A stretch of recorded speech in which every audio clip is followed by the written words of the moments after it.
In the name I am that I am, Sanat Kumara, I call forth the light of the living word, beloved Elohim, beloved archangels, beloved mighty Choans of the rays and the lords of karma. I call for the action of beloved Pallas Athena, beloved goddess of liberty, beloved Nada, beloved Kuan Yin, beloved Portia, beloved great divine director, beloved all-seeing eye of God, Cyclopeia. Let God's will be done, let God's will be done, let God's will be done. I demand the action of the sacred fire in this hour. Descend down, mighty cosmos, secret rays. I am the holding of the balance of Lord Gautama Buddha, beloved Sanat Kumara and the seven holy Kumaras. I call upon the sacred fire, I call upon the light of God that never fails. Beloved mighty, I am present, come forth in this hour of the victory. Come forth in this hour of the victory of the God's flame. I demand the full power of beloved mighty, be with us this night. Beloved Jesus, send to me, Lord, my Savior, Gautama and Sanat Kumara. Come Lord now in the victory of the God's flame. Send the light of 10,000 suns. Beloved mighty, stand, mighty, stand, mighty, stand. Presence of the soul aim around this fortune now. I call upon the great single sun magnet. I call upon the light of God that never fails. Beloved Estella, beloved Estella, beloved Estella. I call upon the electronic solar rings of the great central sun, the seraphim of God. I call for the electronic fire rings. I call for the rings of the great central sun. I call for the great central sun magnet. Good afternoon and welcome to the Wednesday edition of Free Association Radio. This is Robert Phoenix, your host, and you are listening to Navigating the Astrological Matrix. And today we're going to be looking at more Pisces since we are in the thick of it. And it's some pretty interesting aspects evolving out of all of this Pisces that we're dealing with. And we're going to get into some of that today during the show. I think the most interesting as it relates to the here and now, is the storm that is now beginning to hit the East Coast. The storm is called Saturn, of all things. Can you believe that? Saturn. And I was just on the Weather Channel this morning online, and if you go to the homepage, you'll see that I put up an image for today's show, and the image says Winter Storm Saturn. Eastern Beast, tracking Saturn. So, first of all, I find it fascinating that we're naming storms now. Before, these were just storms. We named hurricanes. We named I don't know if we named typhoons. We don't have typhoons here, but we mostly named hurricanes. Sometimes maybe there would be kind of a cyclonic storm, but it was maybe tornadoes, but hurricanes, that's the big deal, right? We would name hurricanes. But somewhere along the way, they started to name storms. And the naming of storms is actually pretty interesting. We had Sandy, which was a precursor, of course, to Sandy Hook. So perhaps what we're looking at here is yet another precursor, another symbolic precursor with Saturn. Now, what's interesting is that Barack Obama will be traveling to Israel on the 22nd of March, which is an interesting time in and of itself. It's only 16 days from now. It's the first time he'll be going to Israel. He'll be there to meet with Benjamin Netanyahu, ostensibly to talk about what they're going to do with Iran. So it's a pretty interesting, intense, and potentially turgid time. And if we look at the storm that's about to hit, Saturn, what is Saturn? Well, what does it signify in terms of what we're looking out 1, 2, 3, 4 weeks? If the storm is a precursor of something, just like perhaps Sandy was a precursor of Sandy Hook, what is Saturn a precursor of? So we're going to look at that, and we're going to try to determine why March 22nd is an interesting and essential date. If you go out another 6 months, it becomes September 22nd, and we're dealing with the fall and autumnal equinox. So it's 6 months before the autumnal equinox. So if we look at this in terms of cycles, what takes place in Israel on March 22nd will likely be fully manifest by September 22nd of 2013. It would be a full 6-month cycle. So let's just go back into history a little bit, and then we're going to get into Pisces. Saturn, by the way, we all know what Saturn is. Saturn is intensity. Saturn is heaviness. Saturn is lessons. It's what some people would call karmic balancing, karmic reckoning. For me, Saturn represents a number of things, but it's really it's gravity, it's pressure. It is the force in some ways that keeps us bound to this planet. And there could be actually some more than just astrological correspondences with Saturn as it relates to it. If you've ever looked at the top, any pictures of Saturn, if you've ever looked at the top of Saturn, it has a hexagonal pole. It's really trippy. It's very strange. Saturn's one of the most unusual planets in our solar system.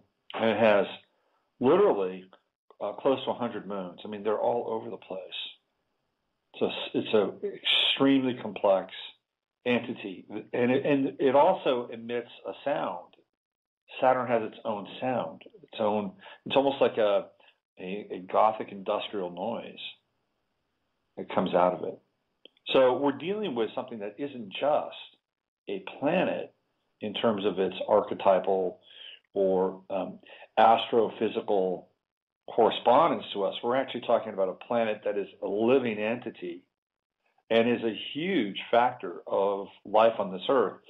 One of the things that I've gotten into before in the show and in the newsletter and a little bit on the site is the Saturn worship, the worship of Saturn on this planet, and it's represented by the hyperdimensional cube. And that cube, of course, the planetary symbol of that is the Kaaba in Mecca, and that supposedly has a rock that fell from the sky, very important rock that fell from the sky inside the Kaaba. And there are people who believe that that rock actually came from, of course, Saturn. Saturn represents Satan. It is Satan. Jupiter is Jove. These are the two gods, the fallen god and the god of this earth, Jehovah. Satan, Saturn, and Jupiter. And when we begin to have Saturn imagery and Saturn symbolism appear in the collective theater, I think it's wise to pay attention. And so we're looking at a storm, a severe storm. It has been named the Beast from the East. And interestingly enough, Saturn. You can go online and you can look at over a number of different cubes that are all over the world. I believe there's also a cube near Vatican City in Rome. Again, it's the hyper dimensional cube. So let's look at March 22nd through history, because there's some very interesting days. The first day is that Gordian I and his son Gordian II in 238, this is 80, are proclaimed Roman emperors. And if you've heard the term Gordian knot, it comes from the reign of Gordian and Gordian II. The Jamestown Massacre occurred in Jamestown, Virginia. That's on March 22nd. Okay, probably one of the most famous massacres in certainly American history. 347 English settlers, which was a third of the colony's population, were killed by Algonquin Indians. The British Parliament passed the Stamp Act. That was in 1765. That was the act that led to the American Revolution. So we have two really important days in terms of the formation of this country that took place on March 22nd. Another really pivotal day is in 1939, World War II. This is when Germany took Memel from Lithuania. This is very early in the, fairly early in the European theater for World War II. And then 3 years later, in 1942, the Royal Navy confronted Italy's Regia Marina in the Second Battle of Sirte. So there are a number of conflicts in World War II stretching from 1939 to 1943 that are pretty pivotal in terms of the war. In 1945, the Arab League is founded in Cairo, Egypt. Very important day, March 22nd, 1945. In 1954, Agile Silver were like this. The London bullion markets reopened. In 1972, the United States Congress sent the Equal Rights Amendment to the states for ratification. In 1982, NASA's Space Shuttle Columbia was launched, STS-3. And here's a very interesting day. Teachers at the McMartin Preschool in Manhattan Beach, California, are charged with satanic ritual abuse of the children in the school. The charges are later dropped as completely unfounded. Very interesting piece there.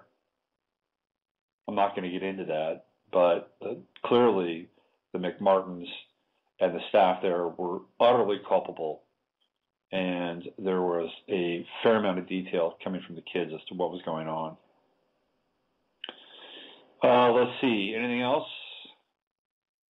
In 1997, Hale-Bopp was the closest it had come to the planet Earth. And that's about it. In terms of sacred or holy days, we have St. Leah Darcia of Ireland, Paul of Narbonne, Nicholas Owen, Basil of Ankara, and it is the Eastern Orthodox liturgics on March 22nd. It is also World Water Day and Emancipation Day. So that's a day in history that has some interesting catalysts to it. And again, Barack Obama will be in Jerusalem on March 22nd. There's also a correspondence between the number 322 and Skull and Bones, Illuminati. It's kind of a big deal. But here we are, we're dealing with the storm Saturn. And one of the things that has been occurring to me about Pisces, because we're dealing with we're going to have 7 planets in Pisces on Monday, where the new moon occurs in Pisces. We're dealing with 2 signs, or 2 planets, rather, that are in Pisces once this massive typhoon of Piscean effluvia passes through our lives. And that's Chiron and Neptune. So they'll remain while all the other, intensely Piscean agents have moved on. And I think it's really important to kind of look at Chiron and Neptune from a cultural context. One of the things that, for me, Chiron in Pisces is really great at is it's really great at stirring up fear. That's how I see Chiron in Pisces. And it's fear that's based on sleight of hand or illusion. And I'll give you an example of that. Let's look at Sandy Hook. We have the Sandy Hook event, and what came out of Sandy Hook? Well, a whole lot of fear. That's what Sandy Hook was generating. What Sandy Hook did not generate, and still does not generate to this day, is a whole lot of information. there was a story that hit the internet yesterday about how the records are completely sealed for Sandy Hook. So it's actually a pretty unusual procedure because most journalists can have records, access to the records, like what rifle was used, what gun was used, who died, how old were they, death certificate numbers. I mean, really fundamental issues that go along with reporting in a situation like that. So let's just say that, you or I passed away, something happened to us. There would be a pretty transparent record that would clearly state, to the best of the record's ability, what had happened. That's not happening with Sandy Hook. Those records are locked down. They're sealed. And there's really no good reason why. And they had put out, or they had given the families of the children who were purportedly murdered there, the families were given a 90-day gag order. So let's go back in time. Sandy Hook happened on the 14th, 15th of December, right? So 15th of January, February, March. So we're coming up on the 90-day gag order in the middle of this month. So it's going to be interesting to see if any of these so-called parents has anything to say about what happened. In the meantime, there's very little evidence that's being released to anybody that wants to do any basic reportage. Who, what, when, where, why, how. I mean, some of that is in the public record, but it's all kind of, really basic information that, well, you and I theoretically could get. So what would separate you and I from being a journalist at this point? Well, really nothing. So we have this event that's taken place, and what did it do? It stirred up a great deal of fear. This is what Chiron in Pisces does. It plays on our fears.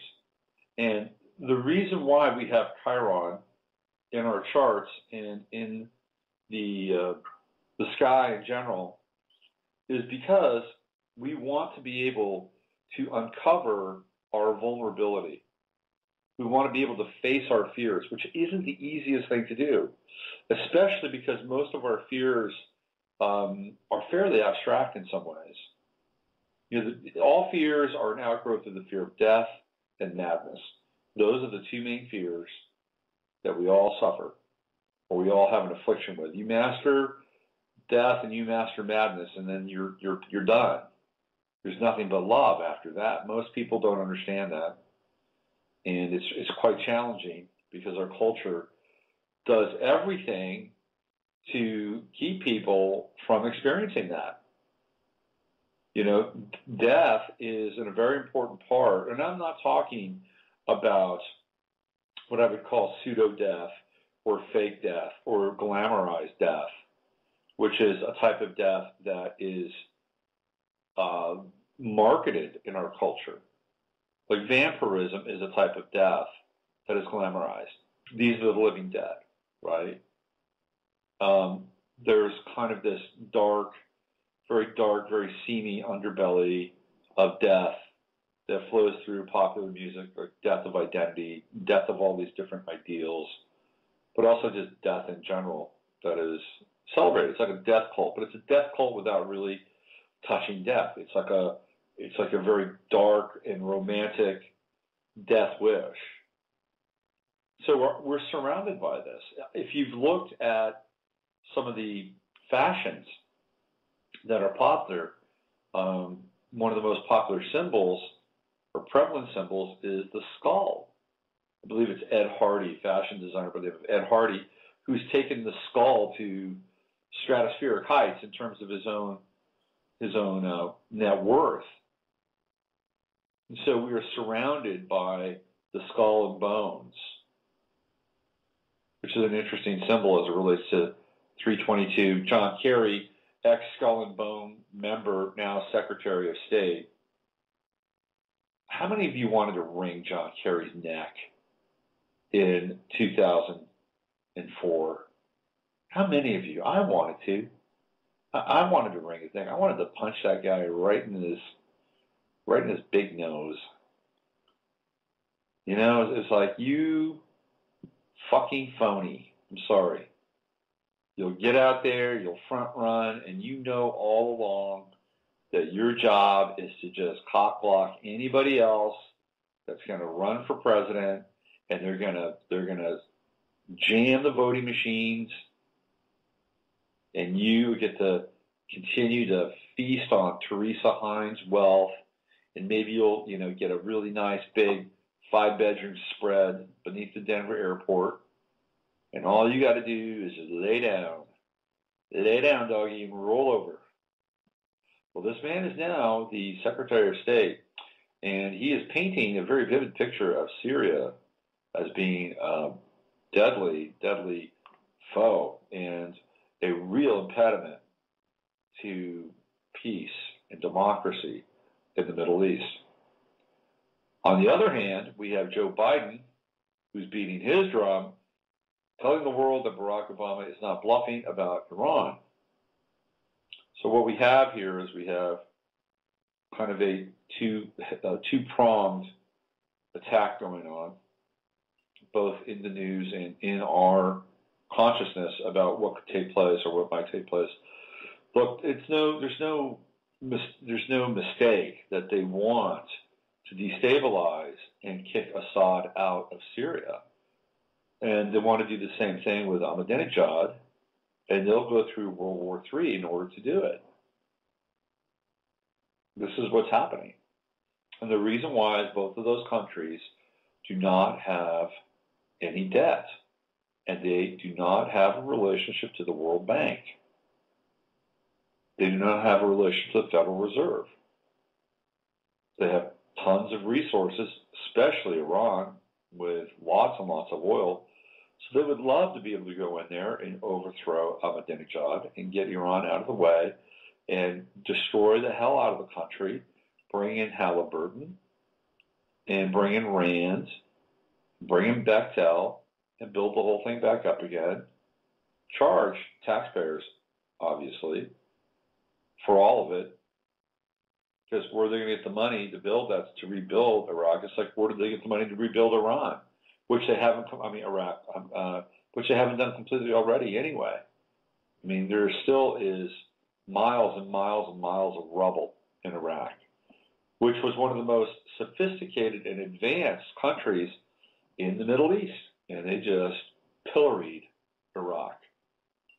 And as you know, people were homeless.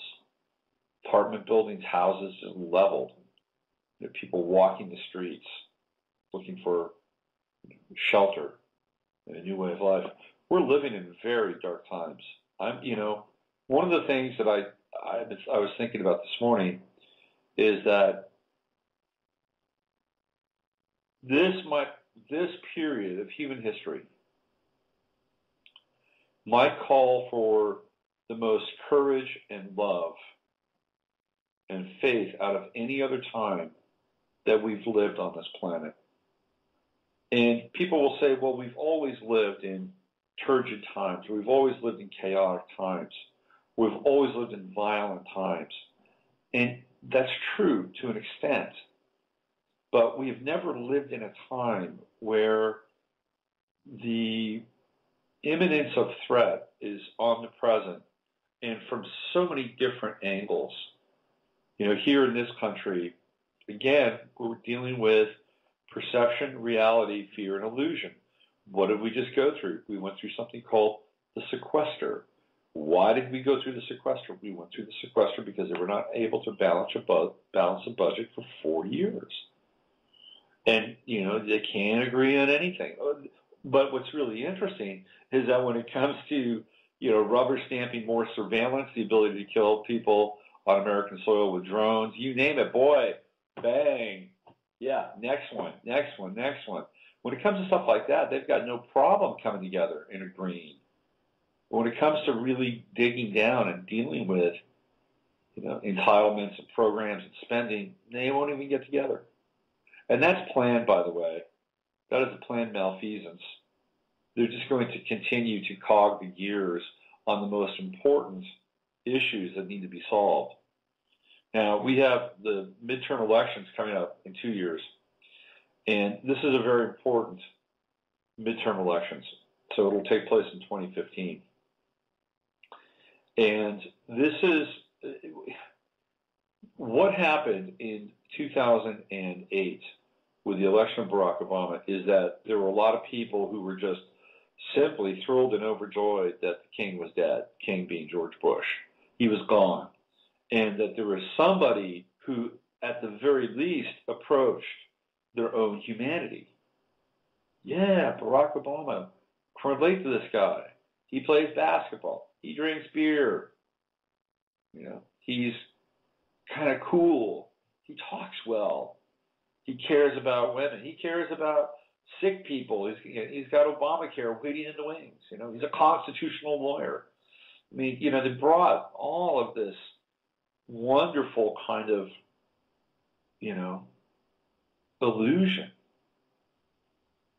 It was a tableau, and people were just thrilled at that time. So he got a fair amount of time in order to prove himself. But what's interesting about Obama is he had 2 years. His first 2 years were both the Senate and the House were Democrat. Think about that. He could have done anything he wanted.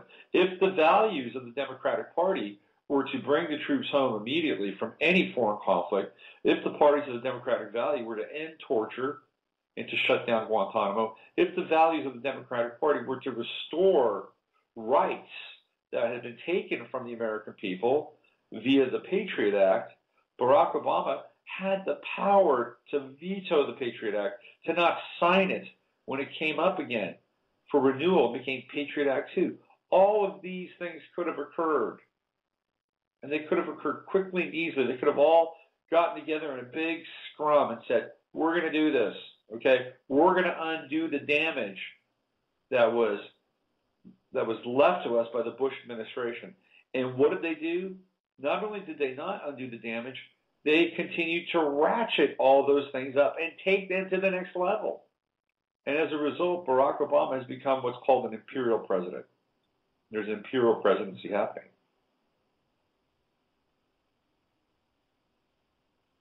So we know the story. Not perfect. The last 2 years, the House was divided. Got to blame that now. There's a whole lot of blame to be spread around about a divided House. And of course, he couldn't do anything really controversial or truly progressive or truly democratic. Why? Because he needed to get reelected again. Those next 4 years. Well, those are the 4 years where it's really going to happen. They're right. It's really going to happen. And he did get reelected. And dare I say, there is buyer's remorse on the Democratic side, because what we're seeing now is not just troubling, it's absolutely terrifying.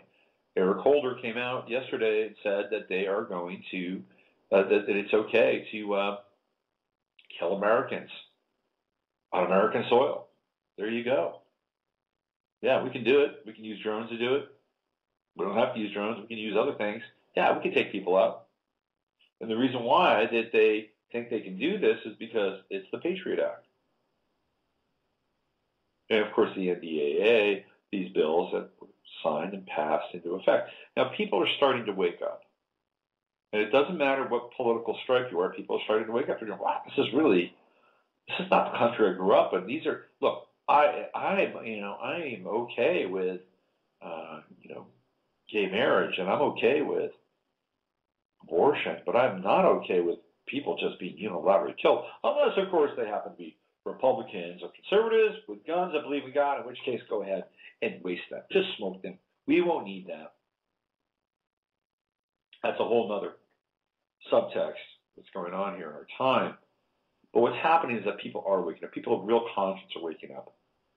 Now, the challenge is that there's a very short window now between where we are on March 6th and the midterms. because as we get closer to the midterms, even 6 months from now, 8 months from now, a year from now, there would be a very strong sentiment by the American people to completely flush the system. And I'm telling you that right now. And they'll vote for anybody. They'll vote for Joe Schmo. They won't vote Republican. They won't vote Democrat. They'll vote for some far-out candidate just to upturn the apple cart. I'm telling you, I know where this is going. And at that point in time, Congress and the Senate are going to have real trouble, real problem on their hands. Because a lot of people will not be reelected. Now, why? So, if that's the case, then if you are the power structure, what would you do? Well, you would make damn sure that you would get all of your heavy moves in before the midterms, so that by the time the midterms came around, they would be almost irrelevant. Do you understand what I'm saying? So this is where we are right now. We are living in a time where things have accelerated to a point where within 2 years, if the system still exists in the way that it exists, people will be so fed up on both sides that they will do anything it takes to change it. The status quo will not be allowed to stay intact. And this is known. So what we're seeing is acceleration of things that a lot of people just don't want to look at, you know. We're seeing the arming of Department of Homeland Security and FEMA and TSA and these you know, massive kind of artillery vehicles that are being owned by the local police departments, the sheriff's departments, DHS, the militarization of our local police forces. We're seeing more and more instances of police brutality, fueled mostly by training that takes place out of the country via security agencies that are run out of Israel, and also the proliferation of performance-enhancing drugs, aka steroids, within the police force. You get these guys that are, I mean, you look at these guys, right? Where do they find them? They're all about maybe 6'4", 6'5", checking in at about 270 bills, you know, or maybe they're about 5'8", 5'9", and they're still around 270 bills. They're huge. They're huge. The reason they're huge is because most of them are using steroids. And what happens with steroids, you go nuts. You've got an overabundance of testosterone in the system, and what do? You break out the taser at the first possible moment. And you just, you know, you shoot first, ask questions later. That's what's happened. So this is the world that's around us. So I'm telling you right now that this is not the easiest time to be in. And we used to have moral safeguards in our culture. When we had, you know, you may or may not like Christianity. You may think Christianity is judgmental or hateful or whatever. But there are codes in Christianity that allow people to quote unquote get along and live. Okay, there are doctrines that are taught. It is a doctrine of socialization and social organizing. It is an organizing principle that's buried within, you know, a thick tome of allegory and historical fact and fancy. But the Christian way really is to, for the most part, do no harm. This is the way, the life of Jesus, since we're in Pisces. You know, love one another, love thy neighbor like thyself. You know, that's the message, right? But that's gone away now. And those credos, you know, what is spoken of in Psalms and what is spoken of in, you know, the New Testament, they've gone away. Now we're into this kind of smoting eye for eye, blood, you know, tooth for tooth, you know. It's blood vengeance now. That is the law of the land. That is the code. That, by the way, was really brought into being in 9/11. The dark magical ritual of 9/11, which was an opening of a portal to this type of Hammurabi codification. But now it's the law of the land, right? Oh yeah, torture people, no problem. Oh yeah, take people out, preempt them. Yeah, not a big deal. This is what it's come to. And I hate to be the harbinger of bad news, but I would be lying to you if I were not sharing this with you, and I would not be doing you a service. However, what's also very important is to know that there is a high level, and I mean a high level, of fiction that we're dealing with as well. Fiction, fear, hype, these are all aspects that we have to sort through. What's real, what's not real. I gave you Sandy Hook as an example.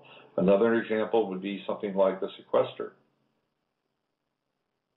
The sequester, there are memos that are being leaked now that they were using the sequester to generate fear, to get people into a fevered pitch state that the world was going to collapse and the government was going to collapse, and that there are some things that are going to be impacted by the sequester, and it will happen over the next 5 to 6 months, and particularly what's going to happen with the state parks, and particularly what's going to happen to a city like Detroit, which depends on federal funding and is not going to be able to get it.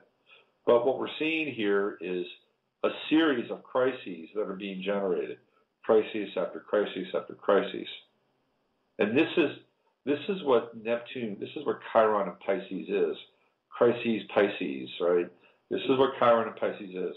So what we have to do is we have to not bite on the crises.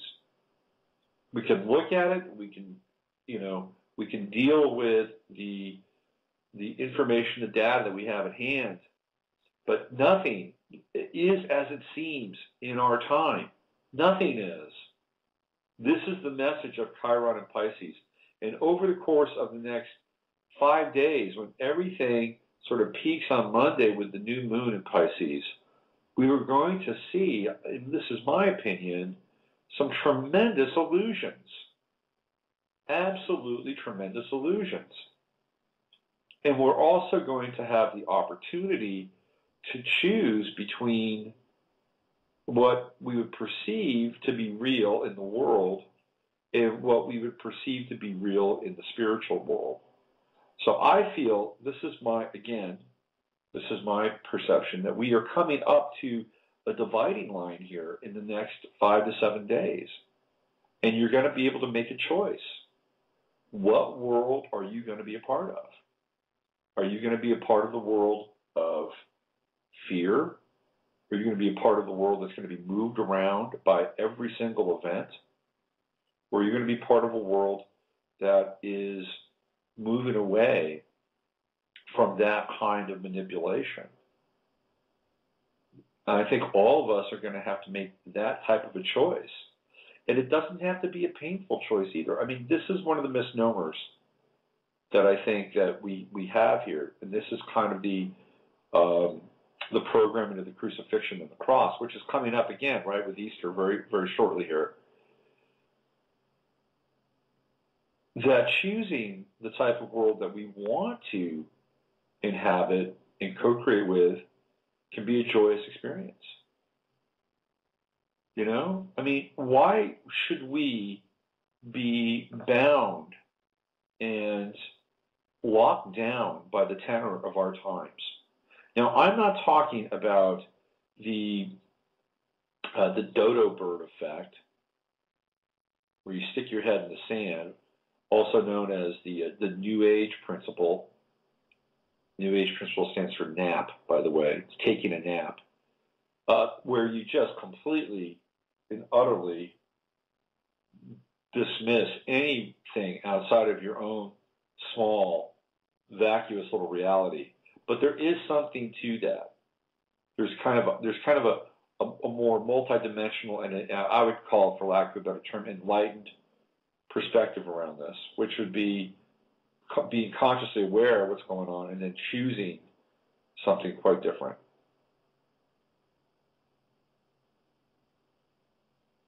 And that's where we are. We don't have to buy in to the version of the world that we're being given. We have to be aware of it, right?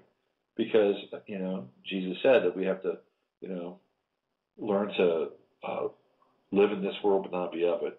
And that's really where it's at.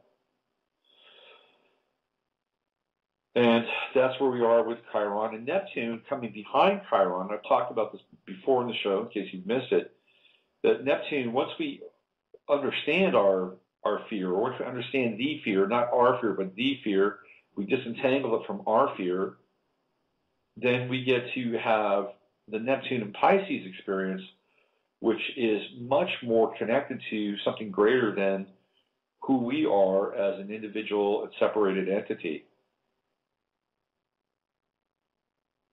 So it's kind of like facing your fear and then getting through it, and then boom, you get the goodies. The goodies are, oh wow, this is great. This is great. I'm thankful. I have gratitude. Da da da da da da da. And you get to share with other people. So what I want to do now is I just want to read a little bit of a piece here I found on Pisces, which I think you might enjoy. And then what I'm going to do is I'm going to play some music, and we'll come out of the music, and if people are around and want to get some free readings, we'll open up the pipeline for that. So this is the history of Pisces. The fish is the zodiac sign, and this is from a website called Arolo.com. It says your Pisces contains that point in the sky occupied by the sun during the vernal equinox, the day in which the hours of daylight and night are equal, which falls about March 21st. That's when, by the way, Obama will be in Jerusalem on the vernal equinox. Therefore, Pisces claims the number one position of importance during the 12 constellations of the zodiac. Think about that. Number one sign.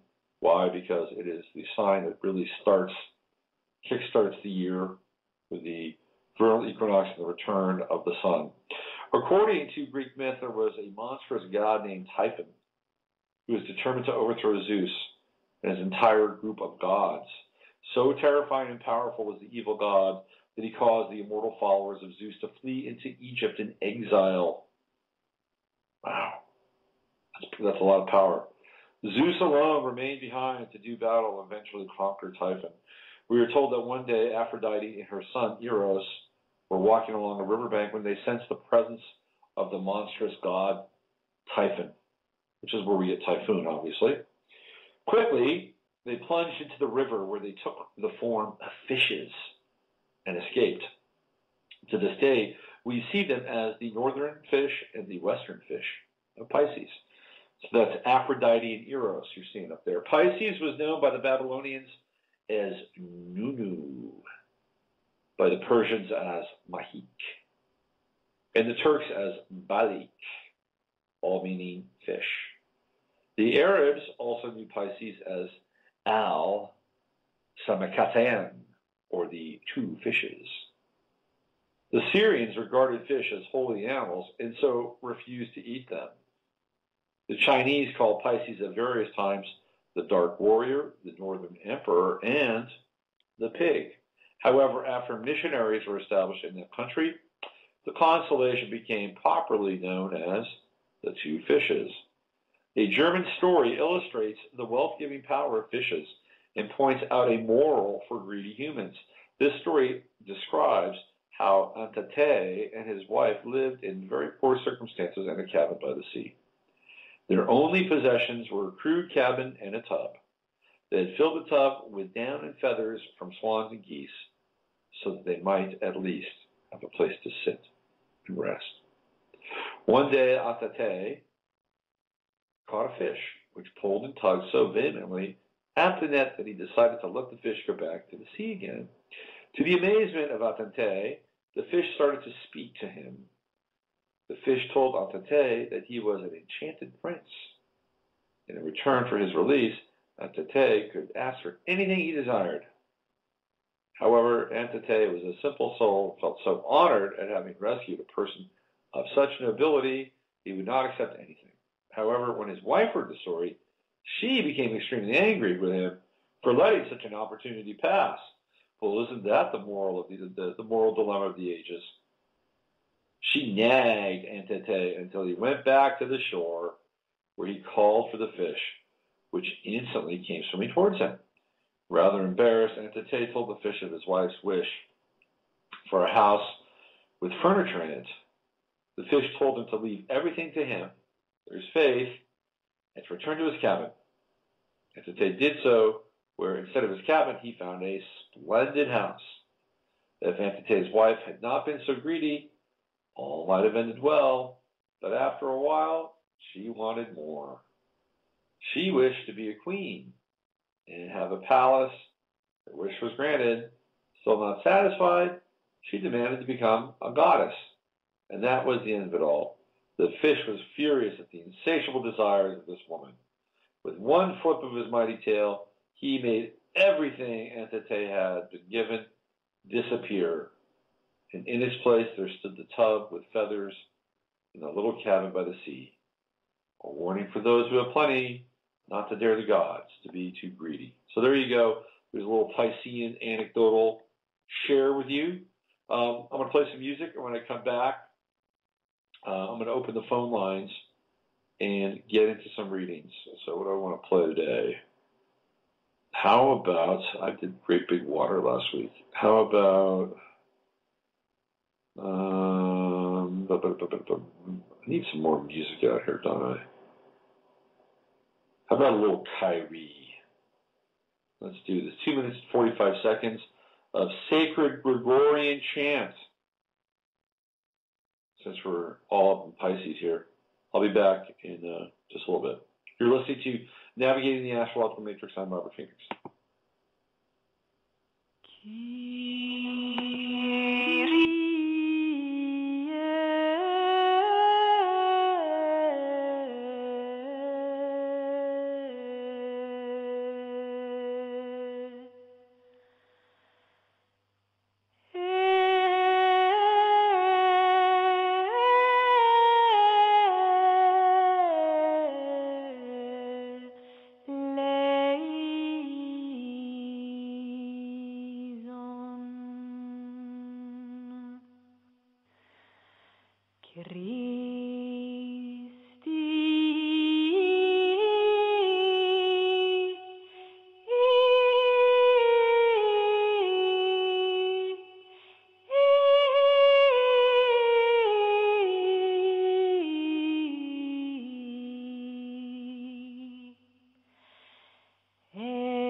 Here we go, a little Kyrie Eleison song for you here on the Wednesday show, Navigating the Astrological Matrix.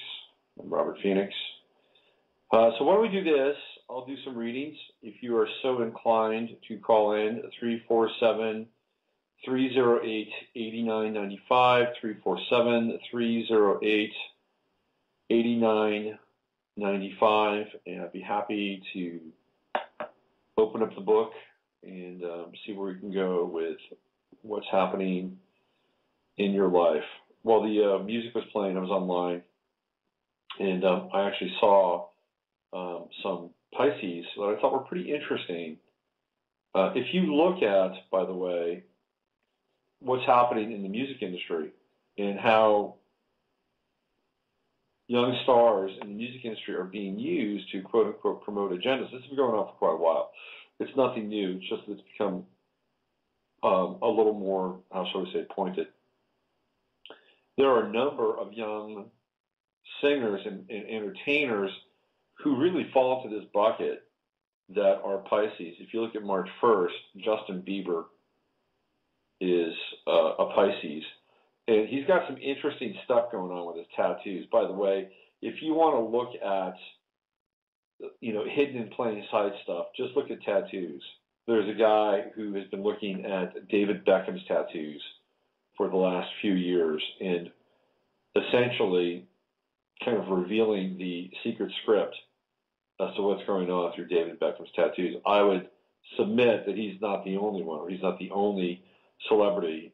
Justin Bieber has the chi sign tattooed on his arm, as well as an owl.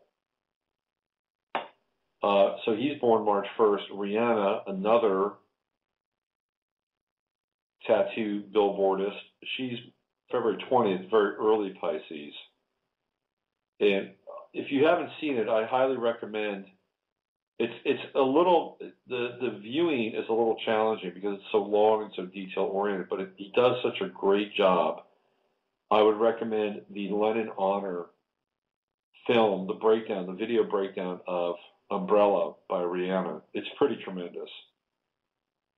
And it gives you a look behind what's taking place on an occult and symbolic level. Adam Levine, who's the lead singer of Maroon 5, he's a judge on The Voice. He is a Pisces. Carrie Underwood is also a Pisces, a star from American Idol. Kesha Siebert shares March 1st birthday with Justin Bieber, Siebert and Bieber. And I've written extensively about Kesha and the symbolism in her songs and what she's quote-unquote doing to the American youth. And then will.i.am, the founder of the Black Eyed Peas, a little older than some of these younger stars, but nonetheless deep in the Illuminist symbolic mix. Kurt Cobain, he's a Pisces, as well as Johnny Cash. Queen Latifah, also a Pisces. All right, looks like we got some action here on the phone lines. Let's do some readings. Hello there. Hi there. It's Michelle calling. Hey, Michelle calling. How are you? Good. How are you? I'm good. What part of the universe are you calling from? Southern California. All right. Are you new to the show, or have you called me before? I think I called you, Robert, maybe a couple months back, maybe 4 or 5 months ago. Yeah, you sound a little familiar. Okay, so what's happening with you? Career and finances. Career and finances, yes. Yeah, it's an interesting time. These are the headline stories for everyone right now. None of us can really escape career and finances, can we? Unless, of course, you work for the Department of Homeland Security, in which case you'll always have a career, even if your finances may not be all that swell. All right, when is your birthday? It's December 20th, 1962. Time of birth is 12:29 p.m. and location is San Francisco, California. Well, so you're actually born in San Francisco. Yes. Yeah, it's 12:29 p.m. You said, right? Yes. There are a lot of people who live in San Francisco. Very few people are actually born there, believe it or not. Yeah, that's true. Let's see. Up here. Did you live in San Francisco? I did. I recently moved. Yeah. Okay. Did you like it? Did you like living there? It was mixed. A lot of it I do like, and some of it I didn't like. Right. Yeah, I lived there for a brief period, 2 brief periods actually. one in the 80s and one in the 90s. And my time in the 80s was pretty cool. Okay, I'm there now looking at your chart. And, you know, the big shaker, the money maker, is Pluto in your chart, and it's just hanging right there at the edge of your 12th house. I mean, it is leaning on Mercury on your ascendant. I have you as a Capricorn ascendant, right? No, wait a minute. Maybe I gave you the wrong. Did I give you the right time? It should be. I'm a Aries ascendant. Give me the time again. 12:29 p.m. in the afternoon. Okay. Just afternoon. Yeah, I got that. Hold on. Okay, and then did I do December 20th, 1962? Yeah. Let me just do this here. Let me try this one more time. Yeah, I'm using Astrological, and I've got you as a Capricorn rising here. Can't be. Believe me, I'm not. Yeah. Let me go into my other program, because Astrological is actually pretty solid. Let me just go into my other program. If I was a Capricorn rising, I probably wouldn't be calling in. Let's see. I'd be too busy working. Let me go into my other program, and maybe we can see if there's any discrepancies here. So my backup program is time passages. So let's do this. And let's start it all over again. Let's see, new. All right. So San Francisco. Yes. All right. San Francisco. Yeah, let's put the city. Hold on. There's a San Francisco, New Mexico, isn't there? Okay, and that's 12. 29. The 29th of December, right? No, 20th. December 20th. 20th, okay. 20. Okay, and what was the year again, 1974? I wish. 1962? 1962, okay. We're having a Mercury retrograde experience here. We are. It's very funny. And then 12:20 p.m., right? Right? 12:29 p.m. All right, here we go. Let's fire it up. This is with, there it is. Okay, you are, yes, okay, there's the Aries rising. So we're going to go off of, all right, Aries rising and money, finance. Well, we do need to pay attention to Mercury. Where is Mercury? We don't want to lose sight of Mercury. Where is it? There's Venus, Mars. There it is, Mercury. Well, you know, Mercury's in your 10th house. You've got Pluto going through your 10th house. The Pluto 10th house transit can be both incredibly empowering and also very direct in terms of what you're not getting. Because Pluto, as an energy, it's the energy that tears things down, right? Mm-hmm. It's like, okay, we're going to burn it all to the ground, and you're going to, whatever's left, you're going to build over. It's like a forest fire sometimes, and a forest, it's been proven that forests come back stronger once they've been sort of tempered with flame, and there can be more of a diversity of species and stuff like that. So that's the effect of Pluto. And before I think that it can generate any real force, it's going to continue to essentially burn away what's not appropriate for you to be doing. And then ultimately what's left over is what you're going to be working with.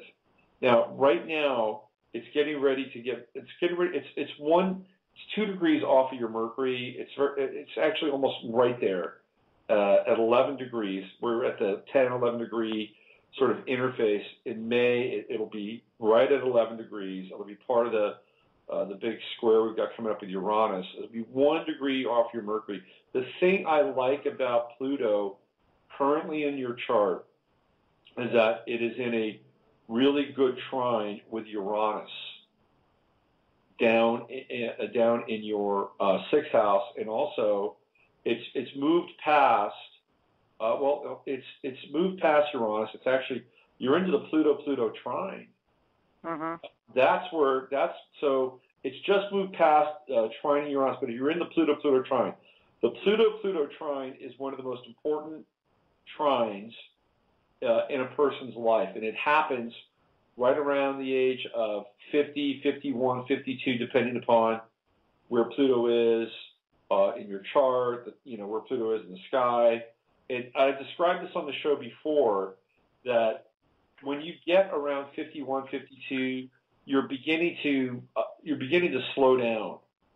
You're beginning to shut down. And what Pluto is theoretically doing is it's giving you a surge of energy and a surge of intensity and a surge of focus so that you can take kind of what you have right now and parlay it and hopefully work on it for the next 7 to 10 years, so that when you reach 61, 62, you'll be better off for the amount of energy that was given to you during the Pluto trine.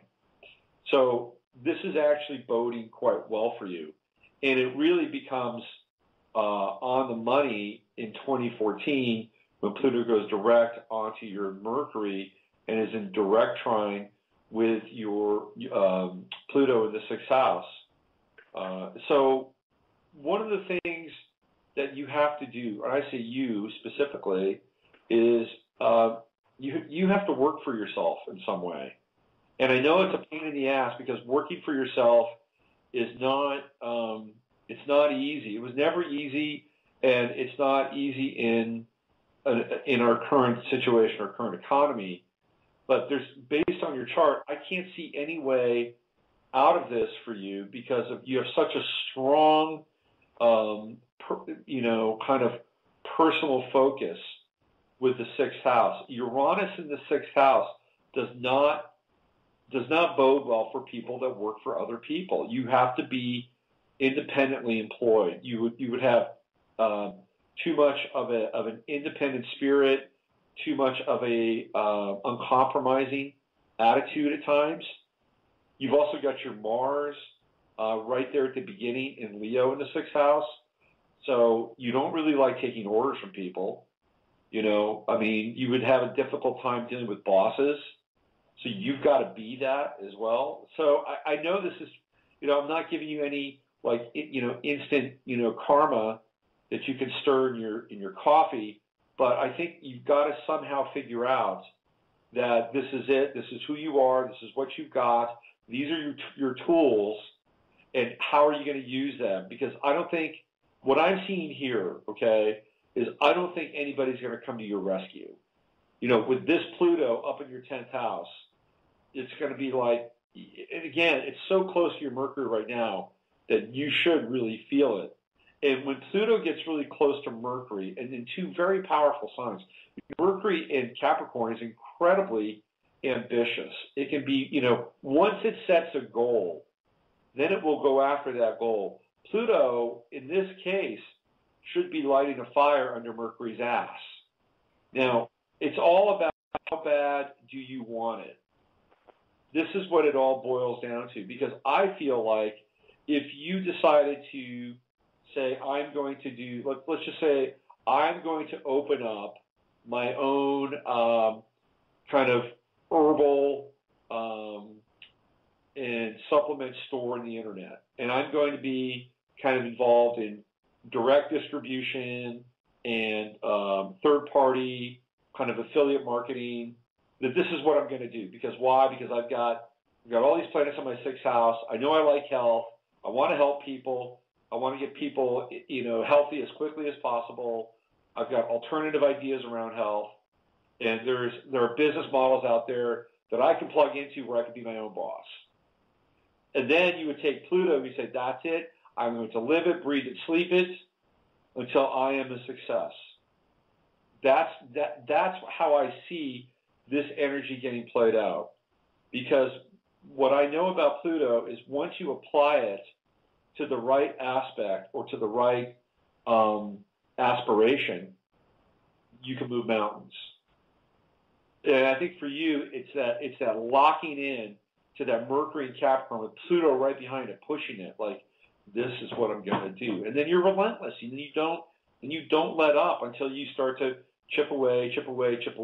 Now, financially, is that going to help you? I mean, it's like, okay, great. This guy on the radio just told me to build my will and to not give up.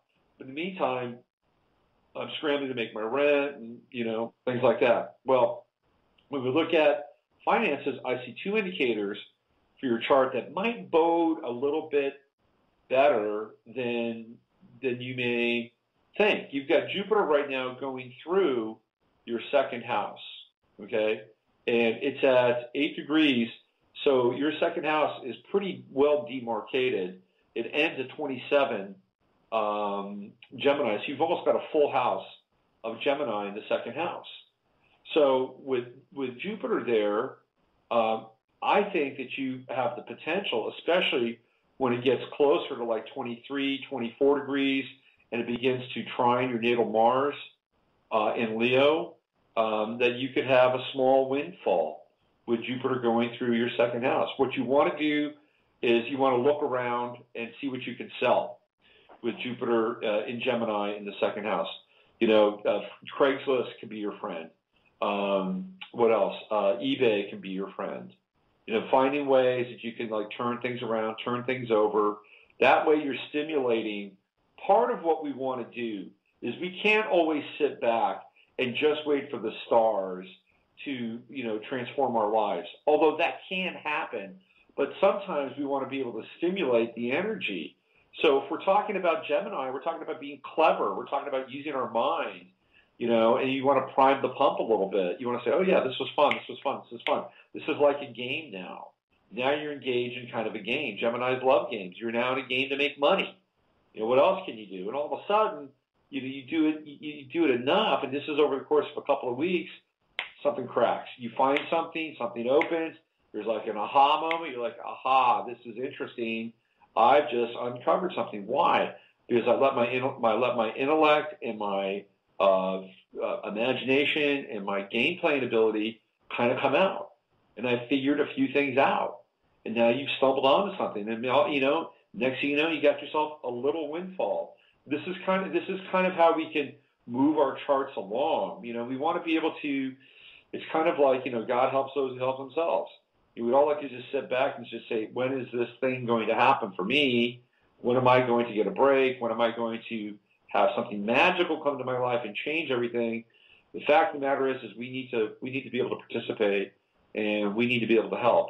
Part of your challenge is the Uranus transit going through your 12th house. That has been a challenge, and luckily for you, in May, Uranus surfaces. It comes out of your 12th house, it moves on to your ascendant, goes back in there for a little bit, but then in 2014, Uranus is fully in your first house. What that means for you is that it allows you to take control of your life in an unconventional way. You need to start thinking and living outside the box, because Uranus in Aries will certainly promote that.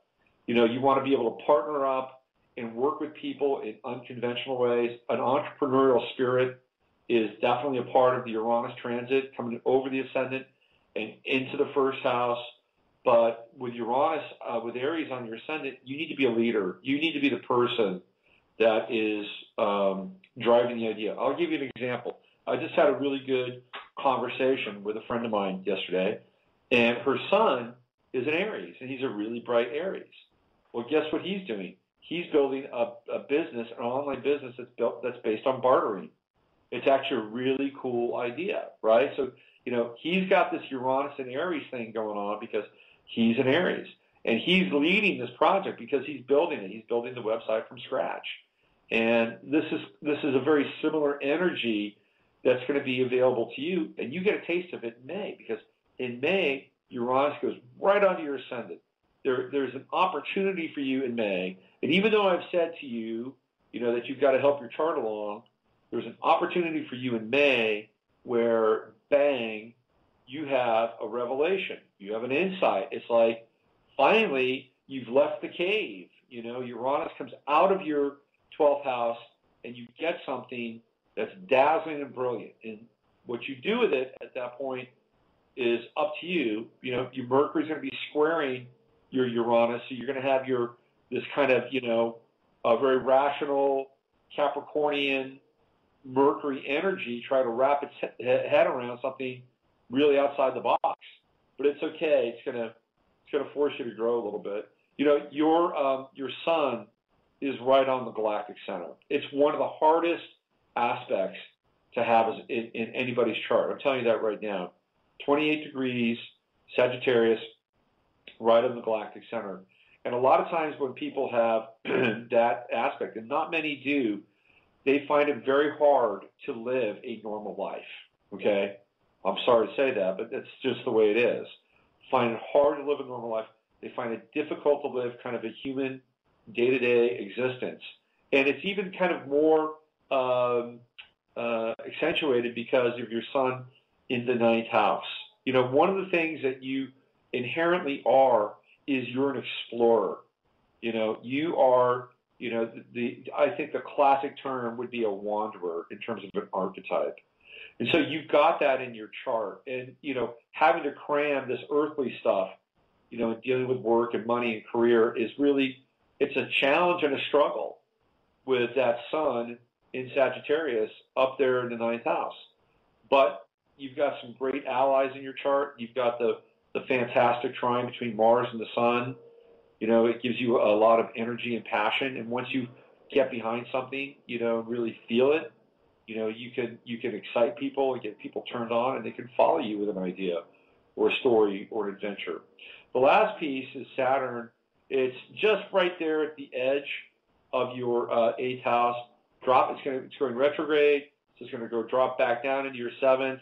But as it goes forward later in summer, it's going to conjunct your Neptune, and then it's going to conjunct your Venus, and then it's going to move past them. The Neptune-Saturn conjunction, I think for you, is going to be that time where you face your fear around money, finances, all that stuff. But you get over it. You get through it. And when it sits on your Venus in your 8th house, and again, this is going to be, I'm just trying to riff off the top of my head, this is like September. Robert, what do you have as the ascendant degree? I have you as, let's see, the ascendant. I have you at 6. Okay, all right. Yeah, that's right. So anyway, I think that with Saturn hitting your Venus finally in the 8th house, that there's some form of settlement that takes place for you.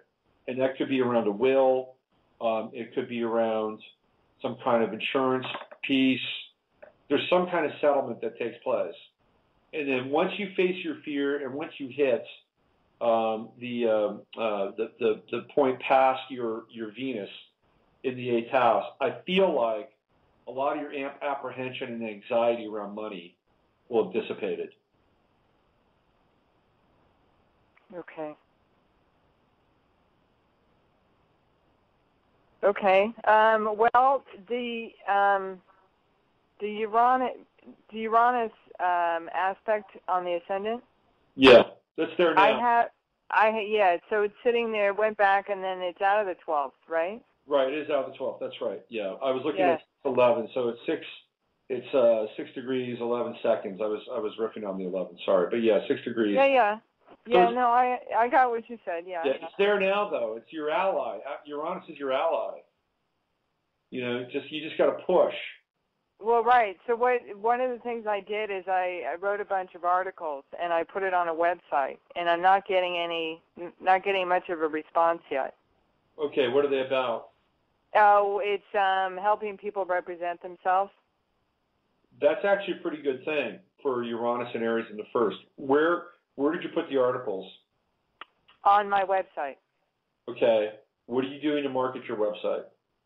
I have sent out a bunch of press releases. I'm working with lawyer groups. I mean, I'm just getting it going. As far, Okay. I mean, I've updated. What I did is I took a lot of the stuff from the past that I've been teaching, and I put it in a new form, which is PDF files, and then I decided to put it out there to try it in a different format and put it on the website to sell it. Okay. What's your so selling these PDFs? That's your goal, right? Yeah, well, I was trying to think of ways to come up with money and to use all this information that I have in my head and all this experience. I thought, how else can I do it and make it available to people? And I know that people are getting crushed, by this economy, and it's not easy to pay for lawyers. It's difficult, and a lot of people are having to represent themselves. So I said, of all this experience I have, why not make it now available as opposed to calling me up and hiring me? Okay, so what you want to do is, this goes back down into Jupiter in your second house. What you want to do is you don't think it's in my third? Not Jupiter 11. No, it's 3 degrees off right now. So okay. I mean, we could read it for the third, but it's 3 degrees off. But it's even better if it goes once it goes into your third, because that's writing, right? So yes. So I would. Have you looked into Amazon? Yeah, that's the next thing I'm going to start doing, yeah. That's what I would do, because, it's kind of like you could build a store, and then send out a lot of flyers and put them on, people's doorknobs and hope they come to your store, or you could stick your store in a big mall. Right. And I think that that's probably where you want to go. Why don't you tell people where your website is? It's trialready.com. Trialready.com. And what service do you provide? Consulting. I am a lawyer and have been a lawyer for many years. And what I do is I've trained lawyers how to do try cases, trial skills. Okay. And over the years, I've worked with people representing themselves who are going to small claims court or divorce court or whatever. And so now what I've done is I've put it in a written, giving them practical tips and what I call secrets out there, so that people know that if they face certain situations, this is what they can do. Okay. Anything from disputing a legal bill to having to represent yourself in court, to doing a cross-examination, to dealing with insurance companies. It's a lot of the past, and that's why I wasn't sure whether or not to do it, but I just did it anyway. Well, it fits with your sun, 28 degrees Sagittarius in the 9th house. Yeah. I mean, absolutely. And also, all that self-representation, which I talked about in the 6th house, with Uranus and Pluto and Mars, that fits perfectly with your 6th house. And also with Pluto conjuncting your Mercury in the 10th house and dealing with institutions, I think that this is a good thing for you. I think it's actually really a positive thing. And it's what you have at hand. It's what you've got. So I would stay with it. I would go to Amazon and I'd blow that thing out as much as possible, and also to continue to get creative on the marketing tip, and to find out. Unfortunately, people don't reach out for somebody like you until they're in crisis, right? I know, yeah. So you've got to figure out where people are that are in crisis. And you've got to show up. Like, here I am. I'm over here. So if you could, one of the things that you could do, one of the things that I did when I first started my website is when I built my website up by doing what I call guerrilla marketing. And I would go to websites that would have forums or leaving comments after articles. And I would drop my link in. Sometimes I'd be me. Sometimes I'd be a third party. I'd have an alias. But it helped me at that time build my website. And I think that something like that, either you could do it or there are people you could hire very, very cheaply, but you probably want to do it yourself because you'd want to figure out where those places are. but you could actually get a lot of hits on your website if you go to the right piece. I'm telling you. Now, what's challenging is that a lot of websites and publications are now simply adopting Facebook as the column default, or the comment default. And Facebook does not always allow you to put links in if it's third party. You have to check that out. But if you go to the right places and you drop links in, you can actually get a fair amount of traffic. So what you need to do is you need to find stories that would be, hey, here's a perfect example of if somebody had known this ahead of time, this would not have happened. And this website can help you with that. Things like that. Throwing yourself into the crisis and then having people come back to you, I would highly recommend that. And all you need really are a few success stories and a few people buying your copy. The other thing that you could do too is you could offer a free 20-minute or 15-minute consultation with somebody. People love that stuff. And then as a result, you would have your package of things that you could offer them for sale, just to be creative, And also, I'll tell you what, if you want to, I'll give you my email address right now. And I have a friend who has a lot of mailing lists, and his specialty is third-party marketing and partner marketing. And I'd be happy to get you in touch with him, and he might be able to help you out. So let me give you my email address. Okay. robertphoenix@robertphoenix.com. Very simple. And you can send me an email. I'd be happy to pass you along to my friend. He's actually a really good guy, and he might have some creative solutions. But for you, it's going to be that Uranus and Aries, finding unconventional ways to get your thing out there. And I believe there's a market for you. Okay, well, that's part of it, but the other part is I'm getting people calling me about astrology. Well, it's a whole different kettle of fish. No kidding. Yeah.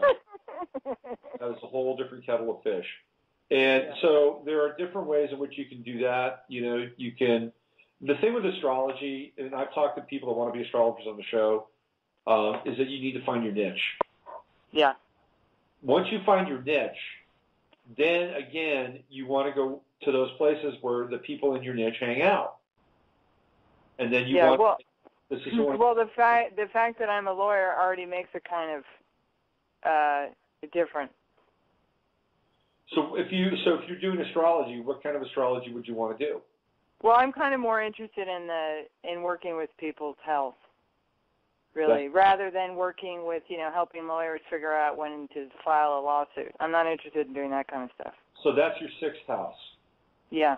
Okay. So then what you want to do is you want to create something that's based specifically and solely on health. All right.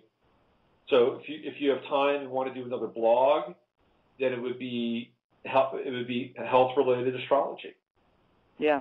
Plain and simple. You're defining what you do in the marketplace, and you define the message, and you do it over and over and over and over again.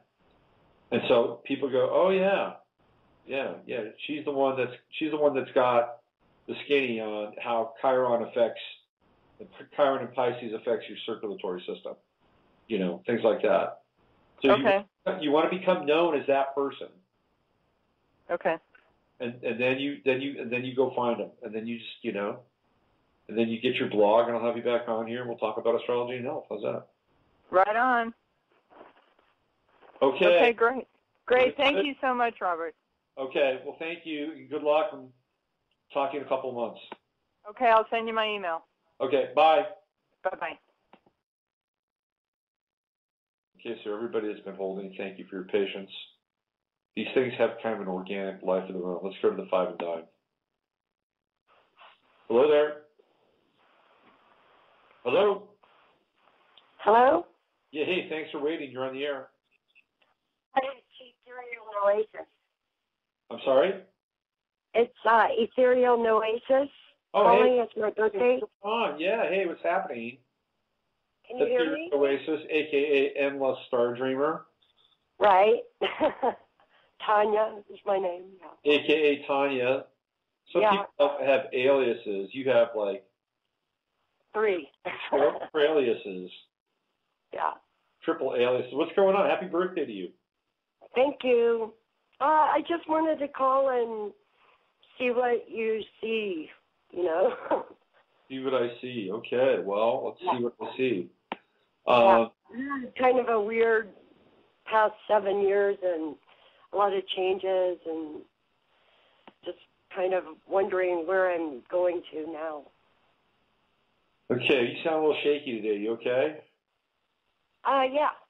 Can you hear me? I'm on speaker. Do you I can hear you. You sound a little, I didn't say you sounded shaky in terms of your call, just emotionally shaky. Oh, yeah. It's been that way for a while. Okay, well, let me see what I can do here. I got it. All right, there we go. Let's do this. Let me edit this. New. Let's just go new. Okay, we're going to go new, and we're going to go Inla. All right, place of birth year. You there? Oh, yeah. Place of birth? Yeah. Starkville, Mississippi. Starkville, Mississippi.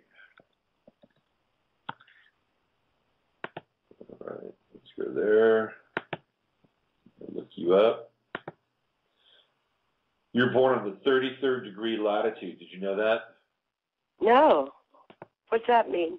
Well, it's a pretty important latitude, right? 33 degrees.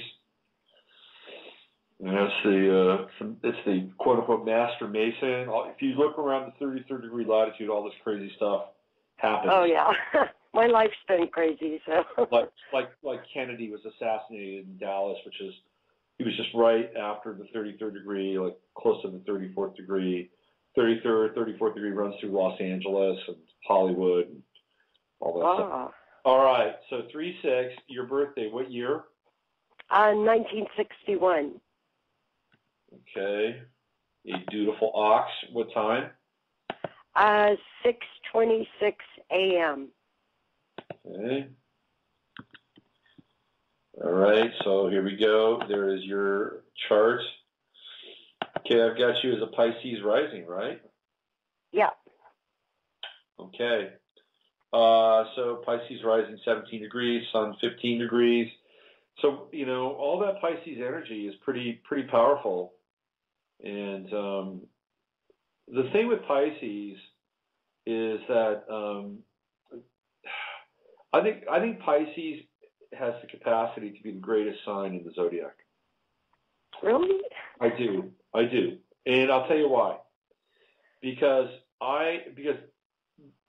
Pisces, in my estimation, has every single sign before it inside of it. It's the last sign, right? Right. So it can be anything. Like it can tap into Aquarian energy. It can tap into Virgoan energy. It can tap into Leo energy.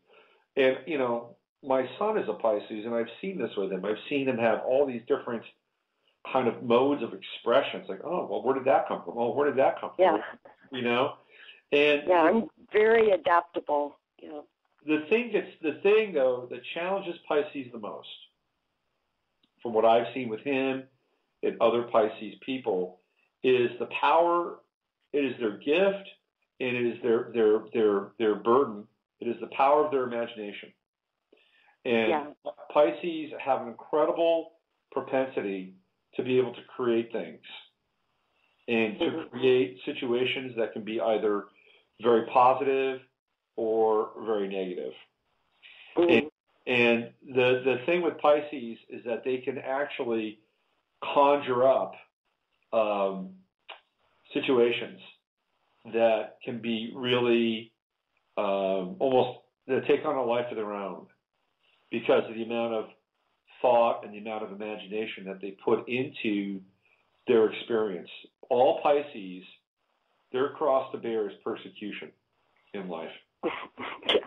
And it can be a very public kind of persecution, but it can also be a very private kind of persecution. And ultimately what they have to do is they have to overcome that. Now, it might be easy for some of us to say, oh, just think about different things or just have different thoughts. That's not always the case for Pisces because of this miasma of all these other planets that are involved in their chart. So the way that Pisces gets out of the persecution is to surrender and let go and free up all these other aspects in the chart, all the other planets, everything else that's going on. Not of mine will, but thine will be done. And to be able to take themselves out of situations that are dangerous or cohering to the type of imaginary or fictitious or co-created scenario that they've helped fuel in their lives. So that's part of the Pisces challenge and the beauty of Pisces in some ways. Now, one of the things that's going to happen for you that will underscore this is the Saturn transit through your 8th house. It crossed over your moon. Saturn in Scorpio. It's crossed over your moon. It's crossed over your part of fortune. It is now at the mid. It's almost on your Neptune, but it's moving. It's going to be moving backwards. It gets to 4 degrees, so it'll be close to your part of fortune.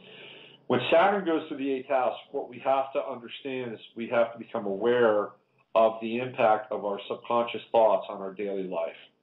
That's what Saturn in the 8th house does. We become aware. We become aware of how we feel. We become aware of how we program our feelings. So this is a big deal. Now, the challenge with Saturn on Neptune in the 8th house, I've had Saturn on my Neptune. I think we're very close with our Neptunes. Is that there could be a sense of isolation with Saturn. Yeah, that's what kind of happened in the past 7 years. I've had to surrender, and then I've kind of been in isolation and not really knowing where to go. Yeah, part of that too has been the Neptune transit through your 12th too, right? I mean, that's the tough part with Neptune transit, because Neptune went into your 12th house when it was in Aquarius quite a while ago. Neptune, you had your Chiron return, with you had Neptune on your Chiron, so that's challenging. You've got Chiron right there right now, so the Neptune transit of your 12th house can be a little disconcerting. It can take you out of your body at times. Yeah. but I have to say though, I don't know. I know part of your challenge and struggle has been around home, but with Saturn coming back to 4 degrees at the end of its retrograde period, it'll be trine your Mars in the 4th house in Cancer. It's a good time to start a new home. Oh. Yeah. When will that be? Let me get the ephemeris out. Hold on. And I know a little bit about your situation because you've shared some of it in the chat room and other places. That Mars in the 4th house has to do with violence in the home. Yeah. So I just got out of some crazy situation and kind of, got more introspective and just, spending a lot of time trying to figure out who I am and what I want to do and where I want to go. Right. Well, and I had a lot of health challenges that I went through, beforehand too. So it was, it's just I feel like I'm starting all over again. Right. Well, I can see that because when Saturn goes through the 8th house, that can be a real Phoenix-like experience, because the 8th house represents Scorpio. Scorpio is the Phoenix. So we looked at July, which is actually a really good time for you because the sun will also be transiting your 4th house. And Saturn goes direct then at 4 degrees. In fact, if you really wanted to time it, if you really wanted to get the timing down, like completely tight, you'd look at July 20th, where Mars is going to be at 4 degrees and Saturn is at 4 degrees, both conjunct, both in the sign, trining, but transiting Mars will be conjunct your natal Mars, and then Saturn will be trining both of those. That's a powerful time right there. You know, so part of it too is like where did you feel the most safe in your life?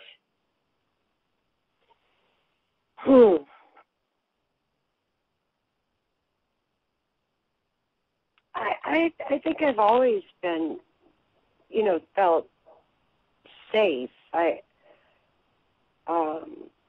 Probably in my childhood, I guess I was more, you know, it's hard to say. I've moved a lot, Yeah. you know, and traveled a lot, and I've never felt really unsafe until around 2009 incident that, you know, I got in a situation that just kind of floored me. I couldn't believe what, you know, really disappointed me, and I'm really empathetic, you know, intuitive, empathic type person, so that kind of threw me for a loop and, you know, made me want to go into isolation, really. You've got all that water in your chart. You have Moon in Scorpio, Neptune in Scorpio, part of Fortune, Scorpio, Mars in Cancer, Sun in Pisces, you know, Pisces ascendant. So you've got a really great water trine, you know. Yeah, I go with the flow usually. So I usually assimilate and adapt, really, and, you know, happy, not just, you know, nothing's. I'm serious, but I always have a good sense of humor, you know, and just go with the flow of. Yeah. Interested in what's going on. Well, you know, the Mars piece in the fourth house. The reason I asked you about where did you feel the safest is because with the Saturn trine and then the Mars conjunction, the image that I have is going home. You know? Oh, really? Yeah, because home is generally where people feel the most safe and secure, and you know that they feel wanted, or you know there's a sense of vibrancy. So, so there, to me, that period in July is about going home. Yeah. You've got a really powerful chart. I mean, you've got this almost like this Star of David in your chart, this Imagine star, you know. Cool. Yeah, so you've had a lot to sort through, you know. Yeah, I'm having trouble like focusing and really thinking about, you know, I just feel like I'm totally starting over from, you know, reborn again or something. Well, you kind of are, you know, when Saturn goes to the 8th house, there is that feeling. Also, Chiron just came off of your south node, you know. I mean, that's Chiron on the south node that's terrible for confidence. Yeah, that's how I feel, kind of, you know, just kind of, I don't feel very motivated, you know, to do anything. I'm just kind of waiting. I feel like I'm in a waiting room. Yeah, I don't think you really need to do anything. I think what you know, the key is a Saturn transit of your 8th house is to go deep. To get in touch with your psychic roots, you know. Right. You also, you know, during a time like this, would try to figure out, you know, where did you come from? You know, how did you get here? You know, you'd look at things like genealogy, who your ancestors were. You know, where did they come from? How did they get here? You know, if you see yourself as like a star being, where did you come? I do.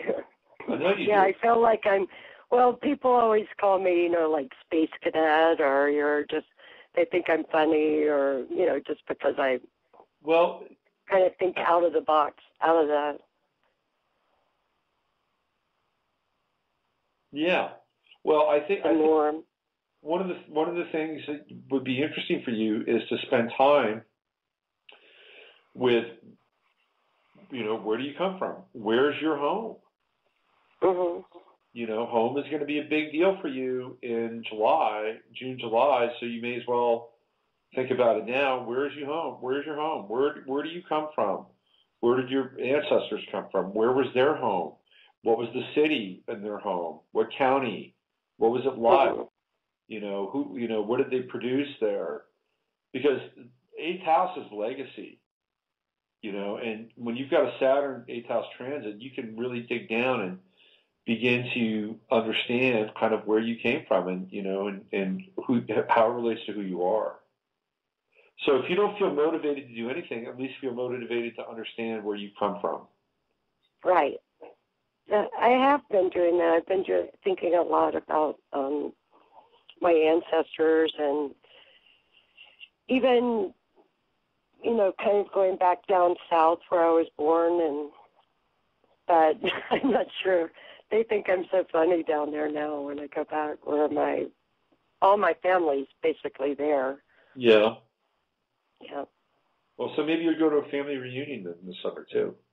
Oh yeah, that'd be fun.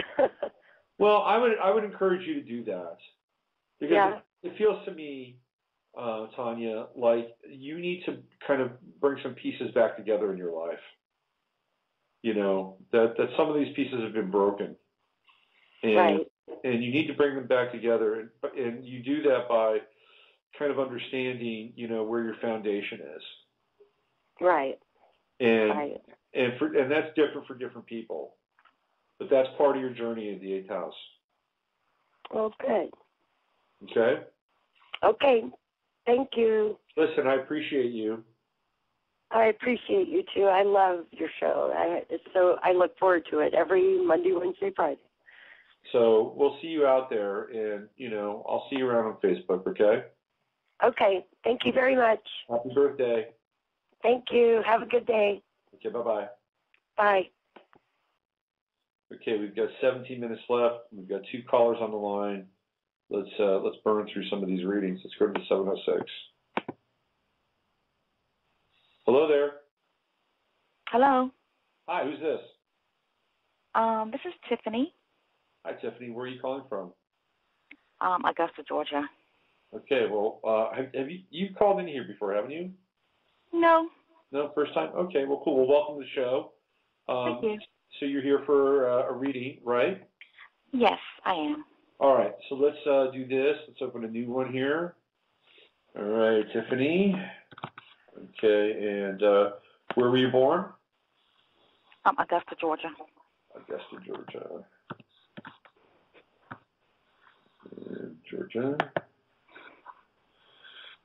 Let's see, here we go. All right, and bang, we got that. Another 33-degree parallel. When's your birthday? Tomorrow, 3/7. Oh. Wow, it's the birthday show.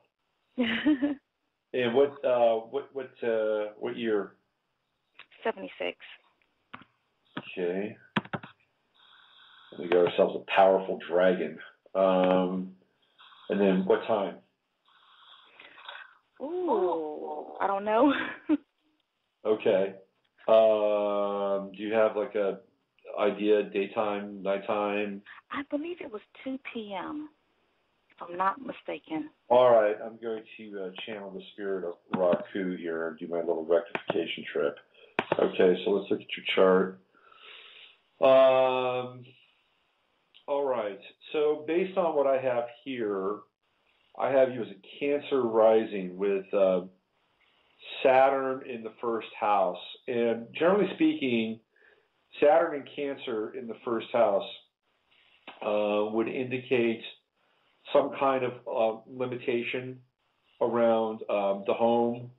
And that would be anything from living in a place where there wasn't a lot of, maybe money, wasn't a lot of material comfort. Maybe the mom had to work a lot, extended hours, 12, 14-hour days. Was that part of your life?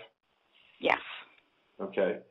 So then we can pretty much determine, I think, that ascendant is pretty close. Okay, so where do you want to go with this? What would you like to know about your coming year, perhaps? Yes, I do. Okay.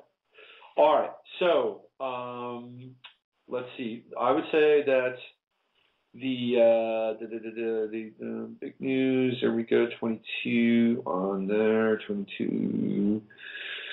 Go to, let's see, just turning around here. Scorpio, Saturn, okay, you got that. Your Sun in the 9th house. You got Mercury, Venus, Capricorn, Taurus. I would say that one of the things that you're going to get to experience from here on out, your 12th house is at 22 degrees Gemini. So right now, currently, Jupiter is going through your 11th house. And when Jupiter transits the 11th house, it's actually a really good time to network and connect with friends. It's a pretty social time with the Jupiter. Jupiter's been in your 11th house for a while because it was actually in Taurus at one point. But it's getting ready in the next couple of weeks to move into your 12th house. And immediately, once it does, it'll conjunct your Mars in Gemini. So Mars in Gemini is an interesting place for Mars. And when it's in the 12th house, it can be very restless. And people that have Mars in Gemini tend to have really low boredom thresholds. And when you have low boredom threshold and then it's in the 12th house, it makes it even kind of a little more interesting in a person's life. And you can, because if you have a low boredom threshold, and with Mars in the 12th house, you can kind of manifest situations where chaos will erupt around you, like seemingly out of the blue, and you find yourself in a lot of drama with that Mars Gemini. What you want to be able to do with Mars in the 12th house is you want to be able to get in touch with it. You want to be able to kind of tap into it and channel it. And one of the things that Mars and Gemini in the 12th house would be really good at is dancing and unleashing sort of the power of the body and movement through dance. And when Jupiter hits your Mars, you're going to have a very strong inclination to move, okay? And when I say move, that could be anything from wanting to have a road trip to feeling like I want to move to a new house, to really the most fundamental, which would be move your body. And I would suggest that you follow the impetus to move, but to start with your body and to get in touch with that Mars and begin to channel that Mars energy so that it's not being manifested externally in your life through some kind of projection where your restlessness is getting the better of you and you find yourself in situations where you're dealing with other people's agitation, other people's anger, other people's restlessness. So by moving the body, what you're doing is you're taking control of your own energy. So that's just initially with Jupiter in conjuncting your Mars. I would look into taking some kind of a dance class, some kind of a movement class, something that gets you flowing and allows you to be in control, more in control of your restless energy. As Mars continues to move through your 12th house for the rest of the summer, Jupiter moves through your 12th house for the summer. Jupiter through the 12th house is the harbinger of spiritual gifts. It's kind of like you need to be ready to receive really interesting and kind of otherworldly blessings with the Jupiter 12th house transit. So if you are a spiritually inclined person, then you can do things like meditate, pray, maybe you do something creative that allows you to get in touch with your creative spirit, so it almost feels like, you're channeling something artistically. But that goes on for you for until August. In August, September, November, Jupiter begins to move towards your ascendant. And that's going to be a really interesting time because it'll be conjunct your ascendant in Cancer. Do you have any kids?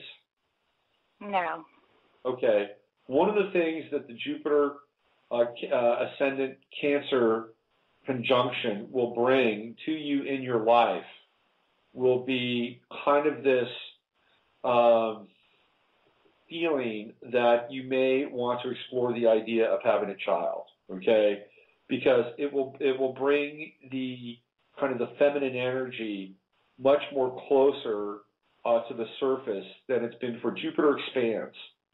And when it hits your ascendant in Cancer, Cancer is all about being a mother. It's all about, kind of, birthing the next generation and then nurturing them. So I'm not saying that you're going to become a mother, but I am saying that the idea of you wanting to have a child or wanting to have some kind of experience where you're nurturing and giving love to something will be much greater than it has been in quite a while. You have Venus and Mercury in your 8th house in Aquarius, so any kind of situation where you would give birth or conceive a child would actually be quite unusual and would be different than sort of the area or the milieu in which you grew up in. And that could be anything from having a child with somebody outside of your religion or outside of your race or outside of your culture, but it would be quite different than your normal kind of mode of conception. But Jupiter is going to be your friend, and it all starts with getting in touch with your body and getting in touch with your restlessness. Your 7th house is the house of relationships. Most people want to know about relationship when they call in. There's going to be you're going to have Mars and Sun and Venus, this whole stellium of planets, which is moved. Hold on a second. Your 7th house is Capricorn. I'm reading a different program. It's not my normal program. Your 7th house is Capricorn, based on your ascendant, and it's 22 degrees Capricorn. So we've already gone through the stellium of Capricornian planets moving through your 7th house. When we look to relationships, sometimes we'll look to the opposite side, and we'll go to the 1st house, and we'll go to the ascendant. So let's go back to Jupiter. Let's go back to, September, October of this year, where Jupiter is coming closer to your ascendant. When Jupiter comes into your ascendant too, you feel more confident. And when you're more confident and more inside of your skin, you become more attractive.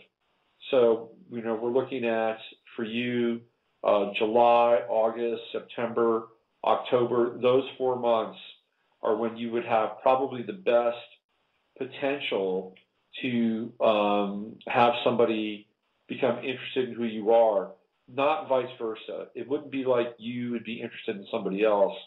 That would be 7th house material. It would be the other way. It would be like, oh yeah, Tiffany. I like Tiffany. She's cool. She's sweet. She's funny. She's cute. I'm really feeling Tiffany. I want to get to know her more. So it's more about them choosing you versus you choosing them. And that would be the July, August, September axis. Romance, we looked at the 5th house, and that's in your chart ruled by Scorpio. And Saturn is there. It's moving backwards into your 4th house right now. But then again, it moves forward. It goes back into your 5th house later in the year.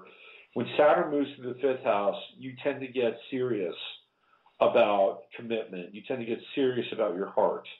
You're not really willing to share with just anybody. So there's more focus. There's more of a dedication to wanting to connect with one person. And because your 5th house is shared with Sagittarius and Scorpio, it also has to do with sexuality. And you're not going to want to kind of share yourself with anybody unless they're really serious, unless they say, yeah, I want a long-term relationship, or, I'm in this to marry you. Saturn begins to control that sector of the chart, and it's like, it's a no-fly zone. You don't get to go there with me unless you really demonstrate to me that you're worthy and you have commitment. So I think those are the 2 big factors for you in relationship. You feeling good, you feeling confident, you feeling, really full and, very feminine, and it's interest in you, not the other way around. July, August, September, October, big months, and then getting very focused on what you want. Because again, Saturn in the 5th house is about, the 5th house is about, kids in your life. the 8th house is about procreation. But kids in your life, and Saturn, when it gets into your 5th house, you'll begin to think about this. You'll begin to focus on this in interesting ways. It may have to do with like friends or relatives and spending time with their kids, and it triggering that for you. But I think that the key for you in 2013 is to allow the spiritual blessings to come through the 12th house transit with Jupiter, and then once it begins to move out, July, August, September, then you begin to say, okay, I feel good. I'm feeling confident. I want to really show the world who I am because with Saturn in Cancer in the 5th house, or 1st house rather, there can also be kind of a timidity at times and a shyness of really letting people kind of know who you are and understanding you. That ends this year, by the way, with Jupiter crossing your Saturn. There's a piece, there's a missing piece that you get that allows you to be much more confident than you have been. Are you doing any kind of school work at all? Yes, I am in school. Okay. I think the finishing up of school really helps you with that, by the way. And I don't know if you finish this year, but certainly there's something I think significant that takes place for you with school that gives you a real boost with your self-esteem. So, what are you studying to be? It's just business management. Okay. I just want to add on to what I have already, which is a culinary arts degree. Oh, good. But that's great. Culinary arts with Cancer on the ascendant. That's awesome. That's a great trade. Yeah. So good for you. Excellent. Well, that'll be a real boost for you. Okay, great. Are you going to open your own restaurant? Well, that wasn't the plan. Just basically managing food service operations. Okay. You may want to think about a food truck. Okay. Because Mars and Gemini, getting mobile, right? And you've got your part of fortune in Libra down in the 3rd house, which is moving around. So anything that's got a movable feast, you would do really well at.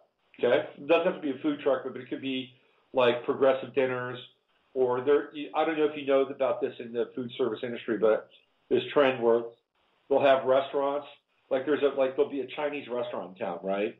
But for one night out of the week, there's like a guest chef that runs that kitchen. Do you know about this? I've heard of it. Yeah. Stuff like that would be interesting for you with Mars and Gemini. Finding unique ways in order to, bring food to people that are creative and, interesting. That's a total Mars and Gemini thing. Anyway, I just wanted to throw that out to you. Okay. All right? Okay, well, thank you. All right. Well, you have a great year, Tiffany, and happy birthday, and call us back sometime. All right, thank you. Okay, bye-bye. Bye-bye. Okay, I got time for one more call. I'll be finishing this call on the podcast side, not the stream. So I want to thank everybody for listening. I didn't get a chance to go into the chat room today. I want to thank everybody for listening and calling in, and have a wonderful rest of your day here in early Pisces. Actually, we're getting through the early part. It's early March. I'll see you Friday on the Friday forecast. Guest to be determined. Use your head to discern what's real, your heart to open what's possible.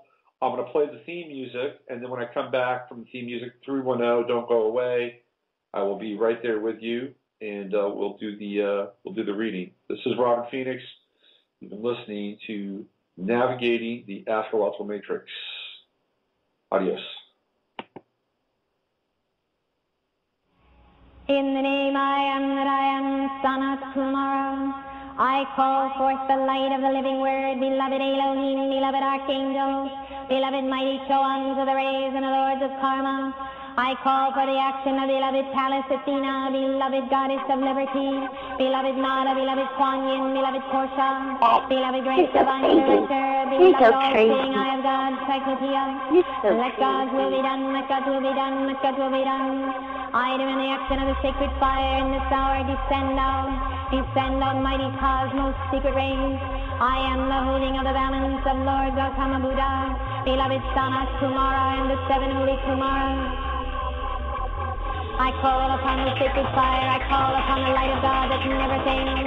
Beloved mighty, I am present, come forth in this hour of the victory. Come forth in this hour of the victory of the God's flame. I demand the full power, beloved mighty, to be with us this night. Beloved Jesus, send it to me, Lord, my Savior, Gautama and Son of tomorrow. Come forth now in the victory of the God's flame. Send the light of 10,000 suns. Beloved mighty, stand, mighty stand, mighty stand. Let your presence within the sort of flame around this footstool now. I call upon the great single sun magnet. I call upon the light of God that never fails. Beloved stand, beloved stand, beloved stand. I call upon the electronic solar rings of the great central sun, the seraphim of God.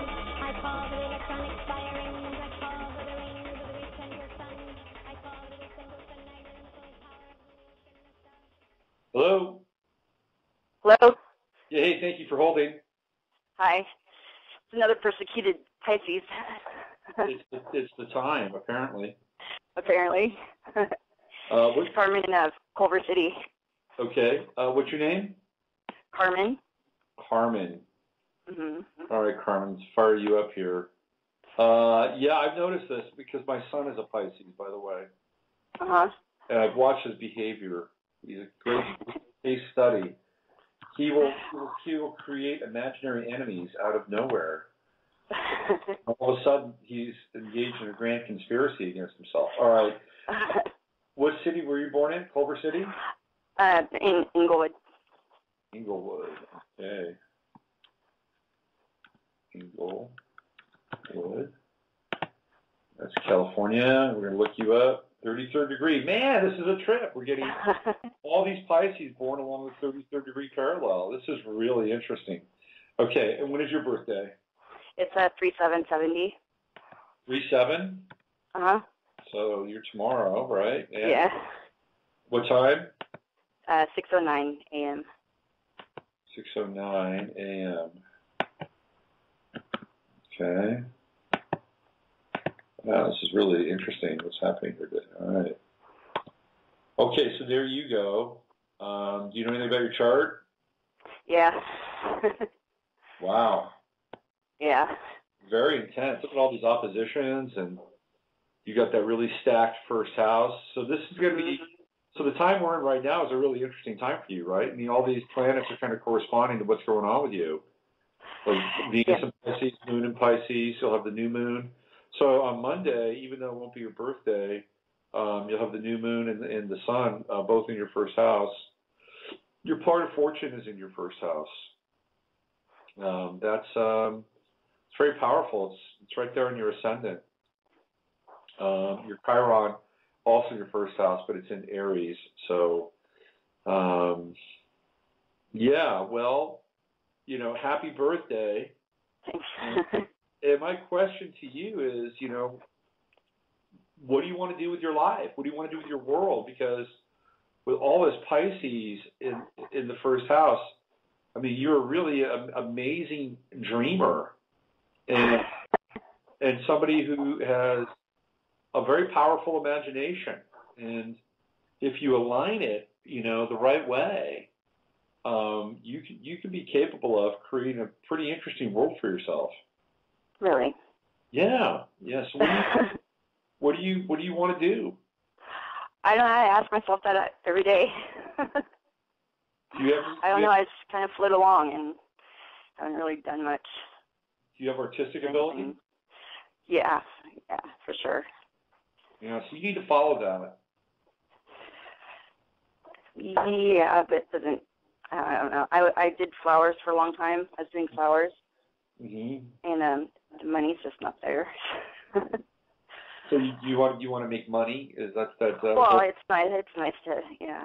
I mean. Well, so you have, you know, Mars and Saturn in the second house. In Taurus. I'm gonna tell you right now, Saturn in the second house sucks for money. It does. It does. I have Saturn in Capricorn in the second house. Money has been a major thorn in my side my entire life. So with Saturn in the second house, you have to work. You know, so you have to kind of work. You kind of have to work hard too, because Taurus is a very physical sign. but you can be rewarded. Like so the thing with Taurus, Saturn and Taurus, if you work hard, you can be rewarded. Other people will see that. You've got Jupiter in Scorpio in the 8th house, so you can have money, but you know, it's for you. It's kind of like I would think that the perfect kind of gig for you would be somebody who is an artist by day or by night, and then has a job that allows them to kind of, you know, get this Taurus energy out and work hard and be, you know, compensated for it. The challenge with your chart is you have, with the exception of Uranus, you have no air in your chart. No. So for you, it's hard for you to get perspective and to stay objective. You know, all that Pisces is so subjective. It's so incredibly subjective. And I mean, the good news is, I think, though, is it's in the 1st house, right? I mean, if you've been born earlier, be in the 12th house, and you'd be really screwed. I'm sorry to say, but you know, so Saturn is going to be opposing your Saturn. You got a Saturn opposition. Okay, it goes back to 4 degrees. So it's going to be crossing over your Jupiter.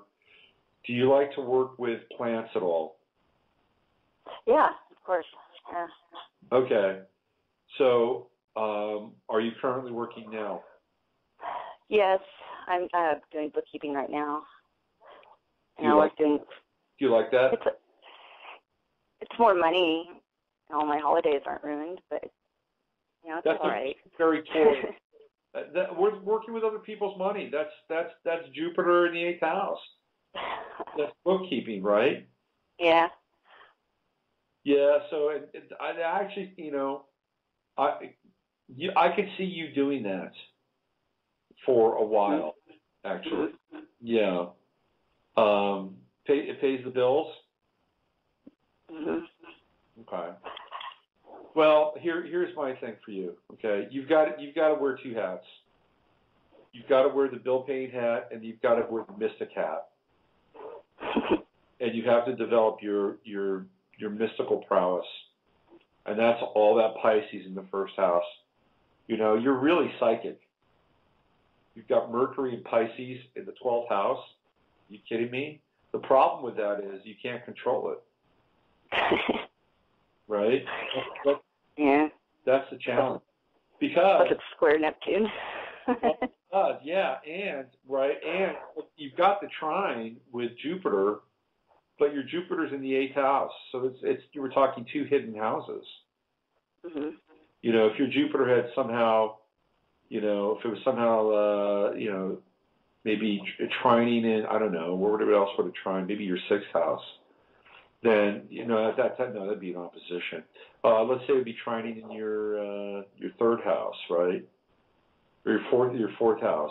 It would be easier because the level of water is more shallow in the 4th house. Saturn is going to be on your Scorpio. You got to work on. It's going to be trining your Mercury, so you got to work on your psychic abilities. You got to work on your intuition. Have you ever taken any classes? No. Why don't you? Not with that. Yeah, I would. So where are you living now? Culver City. Okay, so what I would do is I would look around for somebody who teaches like psychic and spiritual development, because Saturn will help you tap into that Mercury in your 12th house. And because you're like I said, you're just naturally psychic. You just have to figure out ways in which you can be in touch with it versus, you know, waiting on the whims of some, you know, weird kind of premonition or omen to come into your life. So 2 hats for you, and relationships. You know, relationships are decidedly different for you. You know, being with, you know, kind of your average normal person is just not going to work for you. You know, the type of relationship that you need and require based on, you know, your, I wouldn't say your eccentricities with all those planets in the first house, but your unique need to be self-expressive and kind of be a free spirit. You would also have to have a relationship that would reflect that. And, you know, you've got Uranus and Pluto there in the 7th house, and you would have relationships that could be very intense and short-lived, and, you know, somewhat meaningful, but, you know, also can be challenging at times. You know, I don't know. I'd find I wouldn't hook up with a Virgo, but Libra would be okay. Libra could be okay for you. Libra and Pisces have an interesting relationship because Libras tend to give Pisces a lot of latitude being a Pisces. They're, you know, it's like archetypally Charlie Brown and Linus represent Pisces and Libra. Charlie Brown is the Libra and Linus is the Pisces. So, yeah, two hats, wear two hats. You know, you're going to have, I think, if you stay with the bookkeeping, I think you work independently, you work for a company. I work for an accountant. Mm-hmm. Yeah. Have you ever thought about doing it on your own? No, not really. Okay. I mean, I could, I suppose. Stay with it. I would say stay with it because you're dealing with other people's money with Jupiter in Scorpio, and I think that you'll be able to actually, with Saturn there, I think you're going to be able to make more money. But I'd also work with plants. You know, I miss the flowers. I would do something with gardening. You know, and if you could somehow work it so that you could replace your bookkeeping job with an equally well-paying job at a florist or a nursery, I would be all over that. But that's hard to do because I'm sure your bookkeeping job pays more. Well, I was doing that before, but you know, my boss was so crazy at the flower shop. Yeah. Well, maybe it's a flower shop or maybe a nursery. You know, one of those two. Mm-hmm. So, but I would say try to stay close to that because you need that. You need that grounding. You know, there's a difference between grounding and grind. And the bookkeeping can be a grind. Yeah. Yeah. Okay. Anything else? All right. No, that's it. That sounds good. All right. Well, listen, Harmon, have a great birthday, okay? I will. Thank you very much. All right. Take care. All right. Bye. Bye-bye. And that's it. We're done. Once again, thanks everybody for listening to the show. I'll be back on Friday with the Friday Forecast.